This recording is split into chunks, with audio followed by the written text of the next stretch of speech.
اس کے ناخنوں سے گناہ نکل جاتے ہیں، اس کے کانوں کے سارے گناہ ختم ہو جاتے ہیں، اس کی آنکھوں کے سارے گناہ ختم ہو جاتے ہیں، اس کے پیروں سے سارے گناہ ختم ہو جاتے ہیں، اس کے منہ کے گناہ سارے کے سارے ختم ہو جاتے ہیں۔ الا رکعتین، دو رکعتوں کے بغیر مسجد میں نہ بیٹھا کرو۔ جب آپ کل ہوتے ہیں آ کے بیٹھ جاتے ہیں، نہیں اجازت مسجد میں بیٹھنے کی، جب تک دو رکعتیں نہ پڑھیں گے۔ اب ہمارے گاؤں میں آتے ہیں جمعۃ الوداع کو پڑھتے ہیں، یا لیلۃ القدر کی رات کو پڑھتے ہیں، یا شب برات کو پڑھتے ہیں، لیکن آپ کتنے خوش نصیب ہیں کہ وہ آپ کو ہر جمعے کے لیے پڑھاتے ہیں۔ پچھلے گناہ معاف ہو جائے، صغیرہ سارے گناہ معاف ہو جائے، صغیرہ سب گناہ معاف ہو جاتے ہیں۔ کبیرہ وہ اس کے نامہ اعمال ہوگا نا، لوگوں کے حساب ہو رہے ہیں، تدج گزار، اس کو استثناء ہے، اس کا حساب نہ لو۔ اتنی بڑی تہجد کی نماز ہے۔ دن یؤمن ما انزل الیک وما انزل من قبلک، جو پہلی کتابیں نازل ہوئی ہیں اور یا رسول جو آپ پر کتاب نازل ہوئی ہے اس پر ایمان بھی لاتے ہیں، وبالآخرۃ ہم یوقنون، ان کا آخرت پر ایمان ہوتا ہے۔ یہ ہیں متقی لوگ۔ اور جب آپ روزہ رکھیں گے تو یہ ساری کی ساری باتیں آپ کو حاصل ہوں گی۔ غیب پر بھی ایمان ہوگا۔ جب روزہ دار روزہ رکھتا ہے تو کوئی بھی قریب نہیں ہوتا، اپنے بند کمرے جو کچھ مرضی کھا لے پی لے، لیکن محسوس کرتا ہے کہ اللہ دیکھ رہا ہے، یا اس کا غیب پر ایمان ہوتا ہے۔ جتنا آپ نے بڑی ایک بات بڑے قرآن مجید میں آتا ہے کہ ہم تیری شاہ رگ سے زیادہ قریب ہیں، تو روزے میں انسان کو پتہ چلتا ہے کہ شاہ رگ سے اللہ کیسے قریب ہے، کہ جب وہ کوئی ایک گھونٹ پانی کا کیا ہے قطرہ بھی نیچے جاتا ہے تو سمجھے کہ ہو اللہ کو تو پتہ چل جائے گا، اللہ شاہ رگ سے زیادہ قریب ہے۔ تو روزے میں اس حقیقت جو ہے وہ عیاں ہو جاتی ہے، حقیقت کہ واقعی اللہ تبارک و تعالیٰ ہمیں دیکھ رہا ہے۔ اس لیے روزے دار کسی کوٹری بند کوٹری میں کچھ نہیں کھا سکتا بھی، بلکہ ویسے وضو بھی کر رہا ہے تو کہتا ہوں کہیں خطرہ اندر نہ چلا جائے۔ یہ ہے یؤمن بالغیب پر ایمان۔ تو یہ اللہ تبارک و تعالیٰ نے قرآن مجید فرقان حمید میں متقین لوگوں کی تعریف فرمائی ہے۔ ایام معدودات، اور فرمایا یہ روزے کوئی لمبی چوڑی کئی سالوں تک محیط نہیں ہے، یہ صرف گنتی کے دن ہیں، یعنی آج 2 رمضان مبارک ہو گیا تو باقی 28 رہ گئے، ایسے دن گزرتے جاتے ہیں۔ ایام معدودات، کتنا خوبصورت اللہ لفظ فرمایا، ایک ایک دن۔ اور جب 15 روزے گزر جاتے وہ اب تو 14 رہ گئے جی۔ پہلے 15 تک تو پیک ہے نا، نصف ہے، پھر 14، پھر 13، پھر 12، پھر 18، اب 1، 2، 3، 4 چلے جائیں گے تو 15 تک پیک جائے گی، پھر 14 شروع ہو جائیں گے۔ ایام معدودات، میں کئی دفعہ پہلے بھی عرض کرتا ہوں، اگر آپ نے دیکھنا ہو کہ گنتی کے دن کیسے جلدی ختم ہوتے ہیں تو آپ کو بھی تجربہ ہے، بجلی کا بل کب جلدی آ جاتا ہے، مہینہ گزر جاتا ہے، وہ گنتی کی یار کرو کام خراب ہے۔ اور خاص طور کرایہ دار کے لیے تو اور مشکل ہو جاتا ہے، یار ابھی مہینہ چل رہا ہے، یہ پھر شروع ختم ہو رہا ہے۔ یہ ہے ایام معدودات۔ ہماری زندگی بھی اسی طریقے سے، ہماری زندگی ہم اپنی گنتی جو الٹی کر بیٹھے۔ یہ بچہ جی ماشاءاللہ جوان ہو گیا جی 15 سال کا، وہ یہ بڑا اچھی بات ہے، لیکن اس کو کیا پتہ نہیں ہے کہ اگر وہ 100 سال کا ہے تو اب 85 کا رہ گیا۔ جیسے ہم آگے جاتے جاتے ہیں ہماری عمر تو گھٹتی جاتی ہے، ہم کیا بڑھتی جاتی ہے، ہم نے گنتیوں کو الٹ کر رکھا ہے۔ اس ایام معدودات، گنتی کے دن ہے بھئی یہ، اس لیے ان سے فائدہ اٹھائیے۔ ایک گزر کے اب دوبارہ واپس نہیں آئے گا، 2 رمضان واپس دوبارہ نہیں آئے گا، اس لیے ایک ایک دن کی قدر کیجیے، کوئی روزہ مس نہ ہو، اور ہر روزے کو اس کے اہتمام کے ساتھ، اتنے اہتمام کے ساتھ رکھیے، خاص طور پہ برائیوں سے بچ جائیے۔ بات یہ ہے کہ روزے میں اللہ تبارک و تعالیٰ نے حلال چیزوں کو روک رکھا، کھانا حلال، پینا حلال، اپنی بیوی پر جانا حلال، لیکن یہ تینوں بات جب روزہ رکھ لیا تینوں ختم ہو گئے، اور جب حلال سے تو رک گیا ہے تو حرام سے کیوں نہیں رکتا؟ قابل غور بات ہے، حلال سے تو ہم رک گئے لیکن حرام سے نہیں رکتے، اور جو مستقل حرام چیزیں ہیں ان سے تو رکنا روزے کے درمیان انتہائی ضروری ہے۔ حضور صلی اللہ علیہ وسلم کی حدیث پاک بخاری شریف میں موجود ہے، اب کہ ایک آدمی جھوٹ بھی نہیں چھوڑتا، غیبت برے کام بھی نہیں چھوڑتا، روزے دار رہتا، اس کو روزہ کیا فائدہ پہنچائے گا سوائے اس کے بھوک پیاس؟ اس کو روزہ تک لعلکم تتقون تک نہیں پہنچائے گا، پرہیزگار نہیں بن سکتا۔ ایک آدمی کہنا کہ ہمیں قرآن مجید پر عمل کرنے کی اللہ توفیق عطا فرمائے۔ میں کہ سارے قرآن پر تو مشکل ہے، اگر تم ایک پر عمل کر لو گے نا، قرآن کے ایک حکم پر، تو تمہاری ساری زندگی بدل جائے گی۔ ایک حکم پر، بس ایک ہی حکم ہے، لعنت اللہ علی الکاذبین۔ اور ہمارے اس پورے معاشرے میں اتنا جھوٹ ہے، اتنا جھوٹ ہے، اتنا جھوٹ ہے، خاندان میں جھوٹ ہے، گھر میں جھوٹ ہے، مکتب میں جھوٹ ہے، کالج میں جھوٹ ہے، یونیورسٹی میں جھوٹ ہے، اسمبلیوں میں جھوٹ ہے، دفتروں میں جھوٹ ہے، گواہیاں جھوٹی ہیں، تو معاشرہ کیسے سدھر سکتا ہے؟ ایک ہی بات پر ساروں بار نہیں یار، ایک آج کرنے جی اس رمضان میں اب میں نے جھوٹ نہیں بولا، بس۔ اور لعنت صرف 3 لوگوں پر ہے پورے قرآن میں، لعنت 3 لوگوں پر، علی الکاذبین، علی الکافرین، علی الظالمین، ان پہ لعنت۔ تو گویا یہ معلوم ہوتا ہے کہ تینوں ایک سب میں کھڑے ہیں۔ پورے قرآن مجید میں نے تو 3 دفعہ ہی پڑھا، قاریوں صاحب سے پوچھا، حفاظ سے پوچھا، کہ اور کہیں نہیں۔ تو 3 شخصوں پر لعنت ہے۔ اس لیے جھوٹ سے بچ جاؤ گے تمہاری زندگی سنور جائے گی۔ یہ بہت مشکل کام ہے، مشکل کام نہیں ہے، ہم نے اس کو مشکل بنا رکھا ہے۔ جب سچ بولنے کی عادت ہو جاتی ہے تو پھر آدمی سچ بولتا ہی رہتا ہے۔ اس لیے میرے بھائیوں، روزے کا سب سے بڑا مقصد یہ ہے، جھوٹ چھوڑنا ہے، غیبت چھوڑنی ہے، سود چھوڑنا ہے، رشوت لینی چھوڑنی ہے، ملاوٹ کرنی چھوڑنی ہے، دغا کرنا چھوڑنا ہے، گالی دینا چھوڑنا ہے، ماں باپ کی نافرمانی فرمانے سے بچنا ہے۔ یہی تو تتقون ہے، لعلکم تتقون۔ اور یہ روزوں کی ٹریننگ میں ہر سال آپ کو ریفریشر کورس کرواتا ہوں، ہر سال میں ایک ریفریشر کورس ہوتا ہے۔ تو اس ریفریشر کورس کا مطلب یہ ہے کہ ہم نے اپنی زندگی کے اندر تبدیل کرنے، اندر کی زندگی کو تبدیل کرنا، باہر کی بھی تبدیل، کھا بھی نہیں رہے، پی بھی نہیں رہے۔ اور یہ آسان سا کام ہے، مشکل کام جو ہے وہ کرنا ہے، اور وہ ہے کہ تتقون کی منزل تک پہنچنا ہے۔ اور سوائے ان باتوں کے رذائل سے بچنے کی بجائے، جب تک رذائل سے بچتے جائیں گے اللہ تبارک و تعالیٰ آپ کے روزے کو حسین کرتا جائے گا، روزہ آپ سے خوش ہوگا۔ اللہ کا مہمان ہے تو اللہ کو مہمان کو خوش کرنے کا ایک طریقہ ہے۔ کچھ ظاہری طریقے بھی ہیں، یہ باطنی طریقے ظاہری یہ ہیں کہ نماز مس نہ ہو، اور پھر نماز اگر آپ مستقل پڑھنے والے ہیں اور اس کو رمضان پاک میں تکبیر اولیٰ کے ساتھ کر لیں، تکبیر اولیٰ کا زانہ ہو۔ تکبیر اولیٰ وہ ہوتی ہے جب امام صاحب کہ اللہ اکبر اور آپ بھی اللہ اکبر، اور بعد میں بڑا سوچتا ہوں انہوں نے اللہ اکبر کہہ دیا ہے، وہ پیچھے نیت کرتا ہے اس نماز کی، نماز پڑھتا ہوں 2 رکعت فرض وقت میں فجر، وہ تکبیر اولیٰ جو پہلے ہو گئی اور اب وہ کھڑا پیچھے اس کو دہرائی کر رہا ہے۔ اس کی دہرائی کی ضرورت نہیں ہے۔ آپ کو پتہ ہے کہ فجر کی نماز اللہ اکبر، ویسے آپ باقی نمازوں میں اس کو زبان سے کہہ دیں، لیکن نیت کا تعلق تو دل کے ساتھ ہے نا، اس لیے مس نہ کیا کریں۔ میں دیکھتا ہوں کہ اب آپ کو اللہ اکبر ہو جاتا ہے کھڑے، تو وہ ابھی نیت باندھ رہے ہیں، تو نیت کا تعلق دل سے ہوتا ہے، فوراً اللہ اکبر کہیں تاکہ۔ اور تکبیر اولیٰ کا ثواب میں ایک پڑھ کے بڑا حیران ہوا، حضور صلی اللہ علیہ وسلم نے فرمایا کہ اتنا تکبیر اولیٰ کا ثواب ہے۔ ایک شخص آیا حضور کا صحابی، تو بڑا پریشان تھا۔ آپ نے پریشان کیوں؟ یار سر پریشان کیوں نہ ہو، میری 2 اونٹنیاں تھیں اور وہ گم ہو گئی ہیں، اسباب لگا ہوا تھا، تو پریشانی تو ہے۔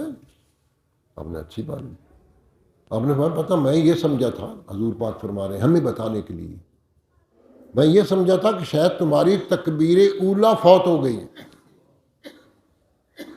یعنی تکبیر اولیٰ کا فوت ہو جانا اتنی بڑی انسان کی ظاہری جو اسباب ہیں اس سے اتنا بڑا نقصان ہوتا ہے۔ اس عصر کی نماز جو چھوڑ دیتا، آپ نے فرمایا اس کا تو گھر بار لٹ گیا۔ ہمیں کتنے لوگ عصر کی نماز کو چھوڑیں گے؟ عصر کی نماز کے لیے کہ جب انسان عصر کی نماز چھوڑ دیتا ہے تو وہ گویا اس کا گھر بار سب لٹ گیا، کوئی چیز باقی نہیں بچی۔ اور عصر کی نماز کے متعلق اور بات میں نے پڑھی تو اس دن سے میں تو محتاط ہوں، آپ بھی محتاط ہو جائیں کہ جو آدمی عصر کی نماز کبھی قضا نہیں کرتا، جب وہ قبر میں جائے گا تو فرشتے اس سے پوچھیں گے، سوال و جواب کب کریں گے، تو وہ کہے گا بھئی وہ دیکھو سورج ڈوب رہا ہے، میری عصر کی نماز قضا ہو رہی ہے، اس کو پڑھ لینے دو، پھر تمہارے سوالوں کا جواب دوں گا۔ اللہ تعالیٰ فرمائیں گے اور جس کو میری نماز کا قبر میں فکر ہے اس کو میں نے استثناء دے دیا، اس کا کام اسی وقت بن گیا، سوال و جوابوں کی ضرورت ہی نہیں رہے گی، اللہ تعالیٰ بخش دیں گے۔ اس لیے ظاہری باتیں بتا رہا ہوں کہ آپ نے ظاہر میں روزے کا کیا احترام کرنا ہے، کوئی نماز قضا نہ ہو، جماعت سے ہو، ان ٹائم ہو، تکبیر اولیٰ کے ساتھ ہو۔ اب کچھ فرائض ہیں جو 17 ہیں، 3 وتر ہیں، باقی فرائض ہیں 12، باقی 48 رکعتیں بنتی ہیں، جن میں 8 غیر مقدس سنتے ہیں اور 8 نفل ہیں، اور 12 جو ہے وہ موقدہ سنتے ہیں، 2 فجر کی، 6 زور کی، زور سے پہلے والی اور زور کے بعد والی، اور 2 مغرب کی نماز کے بعد، اور 2 عشاء کے فرائض کے بعد، یہ 12 سنتے موقدہ ہیں۔ ہمارے نزدیک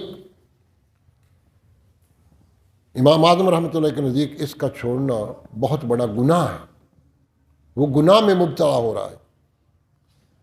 اس لیے میرے بھائیوں، یہ اب آپ نے 48 رکعتیں مکمل کرنی ہیں۔ آگے رمضان کے علاوہ اگر آپ کے کچھ رہ جاتی ہیں، سنتے رہ جاتی ہیں، موقدہ غیر موقدہ سنتے رہ جاتی ہیں نوافل، اب ان کو اس رمضان میں پورا کرنا۔ تو قبلہ آصف صاحب جیسے، آپ کو یہ نہیں کہ میں ان کے منہ کی تعریف کر رہا ہوں، ان میں کچھ ایسی خصوصیات ہیں جن کا میں بڑا معترف ہوں۔ کسی مسجد میں جائیں، بہت کم مساجد میں ایسا ہے کہ رمضان پاک میں ہر جمعے کو تسبیح اور نعت تسبیح پڑھائی جا رہی ہو۔ ہمارے گاؤں میں صرف جمعۃ الوداع کو پڑھتے ہیں، یا لیلۃ القدر کی رات کو پڑھتے ہیں، یا شب برات کو پڑھتے ہیں، لیکن آپ کتنے خوش نصیب ہیں کہ وہ آپ کو ہر جمعے کے لیے پڑھاتے ہیں۔ اور جو نماز تسبیح پڑھ لیتا ہے پچھلے گناہ معاف ہو جاتے، صغیرہ سارے گناہ معاف ہو جاتے، صغیرہ سب گناہ معاف ہو جاتے ہیں۔ کبیرہ کے لیے توبہ ضروری، یاد رکھیں، کبیرہ گناہوں کے لیے توبہ ضروری ہے، اور اس نماز تسبیح کے لیے سارے صغیرہ گناہ ختم ہو جاتے ہیں۔ اور ہم ہر روز صغیرہ کرتے ہیں، ہمارے صغیرہ گناہوں کی کوئی انتہا ہی نہیں، اس لیے آپ شامل ہوا کریں، بڑی اچھی ہمارا ایک اچھا روٹین ہے۔ میں پھر دوبارہ لوٹ رہا ہوں، ظاہری طور پہ آپ روزے کو کس طرح مزین کر سکتے ہیں۔ ایک تو سارے نوافل، اور اگر آپ 20 تراویحیں پڑھ لیں گے تو 48 رکعتیں وہ بنتی ہیں، اور 20 یہ 68 ہو گئے، 8 رکعتیں بن گئے۔ اور اگر ماشاءاللہ آپ 12 رکعتیں تہجد کی پڑھتے ہیں تو یہ 80 بن گئے۔ 4 نفل اگر آپ اشراق کے پڑھتے ہیں 84 ہو گئے۔ اگر 2 نفل 12 ویسے چاشت کے اگر 12 نہیں تو 12 پڑھ لیں تو 84 اور 12 96 ہو گئے۔ اور اوابین جو ہیں وہ 4 ہیں تو 100 سے بڑھ جاتے ہیں۔ تو کم از کم ہمارا یہ ہونا چاہیے کہ ہم یار اس مہینے میں 100 رکعتیں تو پڑھیں۔ 2 نفل ایسے ہیں جب آپ وضو کریں تو 2 نفل پڑھیں۔ پڑھ رہا تھا میں حضور کے حدیث پاک کہ جو 2 نفل تحیۃ الوضو پڑھتا ہے نا، اس کے ناخنوں سے گناہ نکل جاتے ہیں، اس کے کانوں کے سارے گناہ ختم ہو جاتے ہیں، اس کی آنکھوں کے سارے گناہ ختم ہو جاتے ہیں، اس کے پیروں سے سارے گناہ ختم ہو جاتے ہیں، اس کے منہ کے گناہ سارے کے سارے ختم ہو جاتے ہیں۔ اب میں کسی سے پوچھوں کہ آپ نے تحیۃ الوضو پڑھا ہے؟ کسی نے نہیں پڑھا۔ جو پڑھتے ہیں جب مسجد میں آئے، آپ نے لا تجلسوا فی المسجد الا رکعتین، 2 رکعتوں کے بغیر مسجد میں نہ بیٹھا کرو۔ جب آپ کل ہوتے ہیں آ کے بیٹھ جاتے ہیں، نہیں اجازت مسجد میں بیٹھنے کی جب تک 2 رکعتیں نہ پڑھیں۔ اظہر کے وقت آپ آتے ہیں، ماشاءاللہ آپ 4 سنتے پڑھ لیتے ہیں، آپ اس بات سے بچ گئے، سنتے تو پڑھ لی، بغیر رکعتوں کے تو نہیں بیٹھے۔ باقی جو عشاء کی نماز ہے اس سے پہلے 2 رکعتیں پڑھ لیا کریں۔ تحیۃ المسجد ایک دفعہ تو پڑھا کریں، یا مسجد میں آئیں، یار مسجد کا احترام ہے۔ حضور صلی اللہ علیہ وسلم کے پاس ایک صحابی آئے، آپ تشریف فرما تھے، آ کے سلام کرنے گئے. ہم نے پوچھا تحیۃ المسجد پڑھا ہے؟ نہیں پڑھا. ہم نے پڑھا تحیۃ المسجد پڑھو پھر مجھے سلام کرو. یعنی آپ نے ہمیں بتایا کہ تحیۃ المسجد کتنی ضروری ہے. تو ہم ان باتوں سے یہ ظاہری باتیں بتا رہا ہوں جس سے آپ روزے کو مزین کر سکتے ہیں. ایک اندر سے مزین کرنا ہے، ایک روزے کو باہر سے مزین کرنا ہے. تو جب یہ مزین ہو جائے گا، یہ سنور کے آئے گا، تو اللہ تبارک کے پاس جائے گا تو اللہ واہ یا اللہ کیا کس بندے کے پاس مجھے بھیجا ہے. کوئی نماز نہیں چھوڑی، کوئی تراویح نہیں چھوڑی، کوئی نفل نہیں چھوڑے، کوئی اشراق نہیں چھوڑا، کوئی چاشت نہیں چھوڑی، کوئی تہجد نہیں چھوڑی. ہاں تہجد کس بار ہوں، تہجد پڑھنے والے کا حساب کتاب نہیں ہوتا. ہاں جب وہ اس کے نامہ اعمال ہوگا نا، لوگوں کے حساب ہو رہے ہیں تہجد گزار، اس کو استثناء ہے، اس کا حساب نہ لو. اتنی بڑی تہجد کی نماز ہے. دن کے وقت آپ جتنی مرضی نفل پڑھیں، جو تہجد کے 2 نفل ہیں اس کے برابر آپ کے کئی نفل نہیں ہو سکتے. تو آج کل تہجد پڑھنا آپ کے لیے انتہائی آسان ہے. ساری کھاتے ہیں نا بھائی، تو ساری کھانے سے پہلے آپ نے وضو بھی کرنا ہے، تو 2 نفل پڑھ لیا کریں تہجد کے. اور 8 پڑھیں تو مسنون ہے، 12 پڑھیں تو بزرگوں کا اس پر تواتر ہے. بزرگ جو 12 نفل پڑھتے، میرے والد گرامی 12 نفل پڑھتے تھے، اس لیے آپ بھی اگر 12 پڑھیں تو بہت اچھی بات ہے. 8 پڑھیں تو اور اچھی بات ہے. 8 سے کم پڑھیں، 2 بھی پڑھ لیں تو تہجد میں شامل ہو جائیں گے. اور اگر آپ رمضان شریف میں تہجد شروع کر دیں گے اور اللہ سے کہیں گے یا اللہ رمضان شریف میں تہجد پڑھتا رہا ہوں، اب روزے ختم ہو رہے ہیں، اب آپ کی رحمت سے آخری رات اگر آپ یہ دعا کریں گے، 100% بات کر رہا ہوں، چاند رات کو آپ نے دعا کرنا. جو آپ نے عمل جو آپ رمضان میں کیے ہیں، آپ نے چاند رات کو پٹاخے نہیں چلانے، شاپنگ نہیں کرنی، ہلہ گلہ نہیں کرنا. آپ نے فرمایا اس رات اللہ تبارک و تعالیٰ اپنے مزدور کو کہتے ہیں آپ مجھ سے اپنی اجرت تو لے جا. اس کو لیلۃ الجائزہ کہتے ہیں. چاند رات لیلۃ الجائزہ ہے. اللہ تبارک و تعالیٰ اپنے بندے کو اجرت دینے کے لیے بلاتے ہیں، آؤ مجھ سے اجرت لے لو. ہم اجرت لینے کی بجائے اپنے گندے کاموں میں لگ جاتے ہیں. اس رات آپ نے کہ یا اللہ میں رمضان میں یہ کرتا رہا ہوں، یہ کرتا رہا ہوں، یا الہی مجھے اب بھی توفیق دے کہ میں تہجد گزار بن جاؤں. اگر آپ نے دل اندر سے کہہ دیا، ہم اندر سے نہیں کہتے اور جی مجھے جی صبح کو جاگ نہیں آتی میں نماز نہیں پڑھتا صبح کی، مجھے کوئی عمل بتائے. میں کہتا ہوں اس آدمی کو عرض کر رہا ہوں بھی اگر وہ دن کے وقت نماز نہیں پڑھتا تو رات کی کیا توقع رکھ سکتا؟ دن کی نمازیں جس میں وہ چلتا پھرتا جاگتا ہے وہ تو پڑھتا نہیں، اور صبح سوئے گا وہ کیسے اٹھائے گا؟ اللہ دعا کرو اسے، مجھے اس کی کیا ضرورت ہے؟ مجھے تو کروڑوں اربوں خربوں نماز پڑھنے والے ہیں، اور میں نے تو انبیاء کی نماز دیکھی ہوئی، میں نے تو صحابہ کی نمازیں دیکھی، اولیاء کی نمازیں دیکھی ہیں، میں نے تو حسین علیہ الصلوۃ والسلام کا سر سجدے میں کٹتا دیکھا. مجھے تیرے سجدے کی کیا ضرورت؟ اس لیے دن کے وقت جو پھر رہا ہے وہ تو مکمل کر، پھر رات کی کیسے مکمل نہیں ہوگی؟ جاگتے پڑھتا نہیں، سوتے تو میں کیسے جاگ آئے گی؟ اس لیے میرے بھائیوں یہ روزے کو مزین کرنا بتا رہا ہوں. ایک اور بات بھول نہ جاؤں، شوال کے جو 6 روزے ہوتے ہیں یہ بالکل نہیں بھولنا بھائی. میں ہو سکتا ہے کہ آپ کو یہ بات اب دوبارہ نہ بتا سکوں، اس لیے آپ کو بتا رہا ہوں یہ چند باتیں کہ یہ ضروری ہیں. جو شوال کے 6 روزے رکھتا ہے اللہ تعالیٰ فرماتے ہیں اس کو 11 مہینوں کے روزوں کا ثواب دے دو. 11 مہینے کے روزوں کا ثواب دے. ضرور رکھیں بھائی، عید کا دن چھوڑ کے صرف 5 دن ممنوع ہے روزے رکھنے کے. یاد رکھیں، عید کا، ایک بقر عید کا 2، اور پھر 10 کو عید ہوتی بقر عید، 11 12 13، بس یہ 5 دن ہیں جن میں روزہ رکھنا ناجائز ہے. اس میں اگر روزہ رکھیں گے تو اللہ ناراض ہوگا کہ میں نے تمہیں چھٹی دی، تو بڑا پہلے رکھتا نہیں اور یہ 5 دن تم چھوڑ دیے ان میں. اس لیے شوال کے روزے اب میں دوبارہ پھر پلٹ رہا ہوں کہ آپ روزے کو مزین کیسے کر سکتے ہیں. ایک تو آپ سے گزارش کی ہے کہ آپ نے تہجد شروع کر دینا، 2 نفل ہی پڑھ لیں. حضور سن کے ایک حدیث تہجد مجھے یاد آ رہی، بڑا حیران ہوں. آپ فرماتے ہیں کبھی تم نے بکری دوئی ہے ایسے؟ میں نے تو 2 ہی ہے دیہاتوں میں، اس پہ میکسیمم 1 منٹ لگتا ہے، ٹھنڈ لمبے لمبے ہوتے ہیں، 1 منٹ میں 2 منٹ لگ جائیں گے اگر زیادہ دودھ دینے میں، وہ بہت دودھ دینے سے 3 منٹ لگ جائیں گے۔ آپ نے فرمایا اگر اتنی دیر بھی کوئی آدمی تہجد کے 2 نفل پڑھتا ہے، توجہ فرمائیں، اتنی دیر بھی اگر وہ تہجد کے 2 نفل پڑھتا ہے تو دنیا اور معافی کے اندر میں نے اس سے کوئی اور خوبصورت چیز نہیں رکھی، دنیا و معافی کے اندر، اس دنیا کے اندر میں سب سے پیاری چیز یہ رکھی۔ انشاءاللہ امید ہے کہ آپ سب تہجد ضرور پڑھیں گے، 2 نفل پڑھ لیں، 4 پڑھیں، 8 تو پڑھیں تو بڑی بات ہے۔ اور اس میں تہجد گزاروں کے لیے تو بہت، حضور صلی اللہ علیہ وسلم جب اٹھتے تھے تہجد کے لیے تو آپ ان لوگوں سے کہہ رہا ہوں جو مستقل تہجد پڑھنے والے، سورۃ آل عمران کا آخری رکوع آپ پہلے پڑھتے تھے۔ تہجد کا وضو کرنے کے بعد آپ کا پہلا عمل مبارک سورۃ آل عمران کا آخری رکوع۔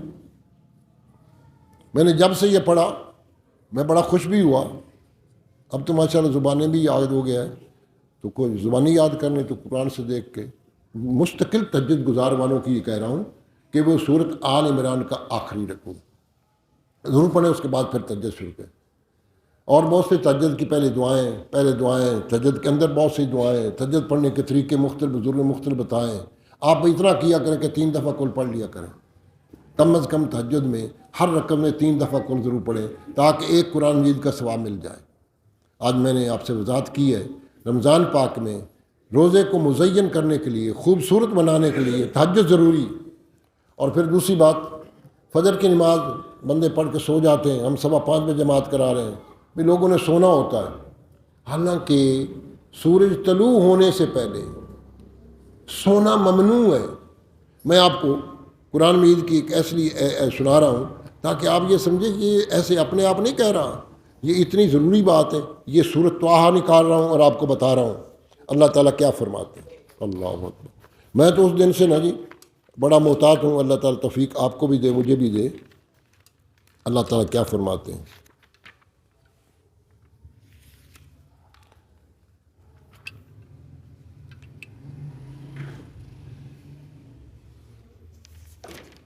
اب سب آخر پہ ہیں۔ ہاں جی، سورۃ طٰہٰ 16واں پارہ 16واں رکوع، وَسَبِّحْ بِحَمْدِ رَبِّکَ، اور اپنے رب کی تسبیح بیان کر قبل طلوع الشمس، سورج طلوع ہونے سے پہلے۔ اور اگر آپ نماز پڑھ کے سو رہے، سورج طلوع تو بعد میں ہوتا، اگر فجر کی نماز پڑھ کے سو رہے ہیں تو سورج طلوع ہونے سے پہلے آپ سو گئے۔ وَقَبْلَ الْغُرُوبِ، اور اس کے غروب ہونے سے پہلے یعنی عصر کی نماز سے لے کر شام تک بہترین وقت ہے اللہ کی عبادت کا، اور فجر کی نماز سے لے کر طلوع آفتاب تک بہترین وقت ہے جو اللہ تعالیٰ قرآن میں یہاں ایک قاف صورت میں آتا ہے، وہاں سبح بحمد ربک کا طلوع الشمس و قبل الغروب وہاں آتا ہے، یہاں قبل غروب آ رہا ہے۔ اس لیے آپ سے درخواست ہے کہ فجر کی نماز پڑھ کے نہ سویا کریں، سونا ہے تو ساری عمر سونا ہی ہے، مرنے کے بعد سونا اور کیا کرنا ہے۔ یہ 2 باتیں آپ کو روزے کو مزین کرنے کے لیے بتا رہا ہوں کہ روزے کو آپ کس طرح صحیح کر سکتے ہیں۔ روزے کے صحیح کرنے کا طریقہ آپ کو بتا دیا، اللہ تعالیٰ ہو سکتا ہے آپ کو توفیق عطا فرمائے۔ اب اس کو اور مزین کیسے کرنا، اور کیسے کرنا، خیرات کرنی، کسی غریب کو لے کے جو روزہ رکھنا نہیں رکھ سکتا، آپ کے پڑوسی میں ادھر ادھر جو روزے نہیں رکھتا، ابھی آپ روزے رکھیں گے؟ جی میں رکھوں گا۔ جی کتنا؟ یہ جی آج کل 10,000 سے میں نوٹ کر رہا تھا کہ 10,000 روپیہ ایک آدمی کے 30 دنوں میں لگتا ہے روزے پر، اپنے حساب سے کم از کم۔ تو اگر کسی کو آپ نے روزے رکھوا رہے ہیں تو 10,000 کا اس کو باقاعدہ لے کر دیں، راشن لے کر دیں، 2,000 اس میں دودھ شامل کریں، باقی 8,000 راشن لے کر دیں گے۔ تو پھر روزے کا وہ لوگ جو روزہ مستقل نہیں رکھ سکتے ان کے لیے فدیہ یہ ہے، ان کے لیے فدیہ یہ ہے کہ وہ 10,000 کسی کو دیں گے تو پھر روزہ اس کا آج کا رکھا جائے گا۔ 10,000 سے کم روزہ صرف یا وہ لوگ جو پرانے لوگ ہیں وہ انہوں نے فدیہ 1 سا کا، آدھا سا کا ہے، اور آدھا سا جو ہے وہ ایسے جیسے آپ فطرانہ دیتے ہیں تو فطرانے کا مت بن جاتا ہے، روزانہ فطرانہ جتنا دیتے ہیں اس کے مطابق کسی آدمی کو دے۔ تو کون کون سا فدیہ، روزے کا فدیہ کون دے سکتا ہے؟ وہ دے سکتا ہے جس کو امید ہی نہ ہو کہ میں بیماری سے ٹھیک ہو سکتا ہوں، یا اس کو بیماری سے، روزہ رکھنے سے بیماری اتنی بڑھ جائے کہ وہ دنیا سے چلا جائے، اس کی موت واقع ہو جائے، پھر بھی اللہ تبارک و تعالیٰ نے فدیہ دینے کی یاد رکھے۔ باقیوں کے یہ شیخ فانی اس کو کہتے ہیں جو 80 سال کا 90 سال کا ہو گیا، سارے عمر روزے رکھتا رہا ہے، اب روزے نہیں رکھ سکتا، تو وہ فدیہ دے سکتا، باقی فدیہ کو بہانہ نہیں بنایا جا سکتا۔ اور آپ روزہ اگر سفر ہے تو سفر کی سن لیں 90 کلومیٹر پر سفر جو ہے اس میں روزہ جو ہے معاف ہے، لیکن اس کے بعد روزہ رکھنا پڑے گا۔ دودھ پلانے والی عورت دودھ نہ پلائے، روزہ نہ رکھے تاکہ اس کی صحت خراب نہ ہو جائے یا اس کے بچے کی روزی کم نہ ہو جائے، لیکن پھر بعد میں رکھے گی۔ ہاں، اس طرح اگر کچھ افطار کرتا ہے سفر کا تو بعد میں رکھنا پڑے گا۔ اگر کوئی بیمار ہو گیا سب روزے کو دوران وہ 2-3-4 دن اس کو روزہ رکھنا پڑے گا، اس کو کوئی فدیہ نہیں ہے، اس کو روزہ رکھنا ہوگا۔ اور کئی لوگ میں شوگر کا مریض ہوں، یہاں کئی شوگر کے مریض روزہ رکھ رہے ہیں، ڈاکٹر وحید صاحب 30 یونٹ لگاتے ہیں روزانہ، روزہ نہیں چھوڑتے۔ اب ڈاکٹر مشورہ کرتے کہ 30 روز کا 20 کر دو، روزے کی وجہ سے یہ کچھ ایسا کر دو، ایسا وہ کر کے اپنا روزہ رکھ رہے ہیں۔ یہ بہانہ سازیاں کام نہیں آئیں گی آپ کو، روزہ چھوڑنے کی کوئی بہانہ سازی نہیں۔ یہ جو جتنی باتیں بتائیں اس کے علاوہ روزہ رکھنا ہوگا، اور جو روزہ نہیں رکھتا اگر ساری عمر روزے رکھے تو روزے کی قضا نہیں ہو سکتی، یہ بتاؤ اتنا بڑا گناہ ہے۔ آج میں پھر اپنی بات کو سمیٹتے ہوئے کرتا ہوں کہ روزہ ایک اتنی بڑی عبادت ہے جس کا ثواب اللہ تعالیٰ، سب نماز کا ثواب، حج کا ثواب، زکوٰۃ کا، صدقات کا، اور سب کا ثواب جو ہے وہ ملائکہ تقسیم کریں گے، لیکن آپ نے فرمایا روزے دار کا ثواب، اس کا اجر یہ ہے کہ میں خود اس کو انعام دوں۔ اللہ، کسی عبادت میں یہ اللہ نے نہیں فرمایا میں تمہیں اجر دوں گا، تیرے میں قریب ہوں گا۔ اتنی بڑی عبادت کہ جس میں اللہ خود ہمیں نوازے، اس کو چھوڑنا نہیں بھائی۔